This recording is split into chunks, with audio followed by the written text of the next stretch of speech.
si Betty, maskin katugon na kayo, dili jud siya matulog. Magsige ra siya bantay nako.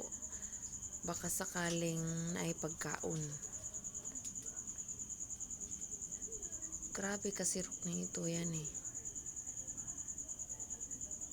Na isang beses natulog si Panda, tapos gitawag na ko si Panda kay nagtikangkang. Kay kung magtikangkang si Panda, tawagon mo na ako, puntong asang itlog nga walay itlog. Kuy nagka-slide siya tindog.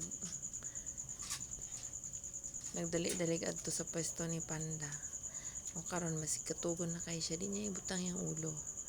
Kay basin na yung pagkaon nga biglang mahulog. Antok na antok, nagpiyong na pero di niya ibutang yung ulo.